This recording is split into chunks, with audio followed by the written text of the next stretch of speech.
വിജയ് ചിത്രം ജനനായകന് പ്രദർശനാനുമതി മദ്രാസ് ഹൈക്കോടതിയാണ് അനുമതി നൽകിയത്. വിവരങ്ങളുമായി PJ അരുൺ ചേരുന്നുണ്ട് ന്യൂസ് ഡെസ്കിൽ നിന്നും. അരുൺ, എന്താണ് ഇപ്പോൾ ഹൈക്കോടതി പ്രദർശന അനുമതി നൽകാൻ ഇടയാക്കിയത്? ഏതെങ്കിലും തരത്തിലുള്ള മാറ്റങ്ങൾ വരുത്തിയിട്ടുണ്ടോ? എന്താണ് വിവരങ്ങൾ?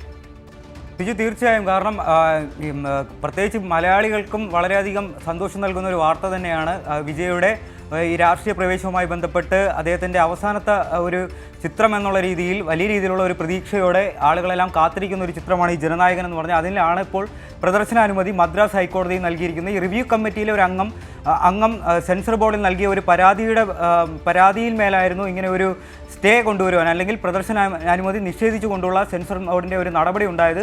ഈ ഒരു നടപടിക്കാണ് സെൻസർ ബോർഡിന് ഇപ്പോൾ തിരിച്ചടി നൽകിയിരിക്കുന്നത്. ഇപ്പോൾ തിരിച്ചടി ലഭിച്ചിരിക്കുന്നത്. മദ്രാസ് ഹൈക്കോടതി ഇതിൽ കൃത്യമായി ഒരു നിരീക്ഷണം നടത്തുകയുണ്ടായി. ഇത്തരം പരാതികളെ പ്രോത്സാഹിപ്പിച്ചു കഴിഞ്ഞാൽ തെറ്റായ ഒരു ട്രെൻഡ് കൊണ്ടുവരുമെന്നുള്ള ഒരു നിലപാടാണ് മദ്രാസ് ഹൈക്കോടതിയിൽ ജസ്റ്റിസ് ആശ അധ്യക്ഷയായ ബെഞ്ച് ഇപ്പോൾ വിധിച്ചിരിക്കുന്നത്. എന്തായാലും ഇന്നായിരുന്നു, ജനുവരി 9-നായിരുന്നു ജനനായകൻ്റെ റിലീസ് തീരുമാനിച്ചിരുന്നത്. അത് അനിശ്ചിതമായി തന്നെ നീങ്ങുകയുണ്ടായി. ഈ ചിത്രത്തിൻ്റെ നിർമ്മാതാക്കൾ മദ്രാസ് ഹൈക്കോടതിയിൽ സമർപ്പിച്ച ഹർജിയിന്മേലാണ് ഇപ്പോൾ സുപ്രധാനമായ നീക്കം. PJ അരുണാണ് ന്യൂസ് ഡെസ്കിൽ നിന്നുള്ള വിവരങ്ങൾ നൽകിയത്.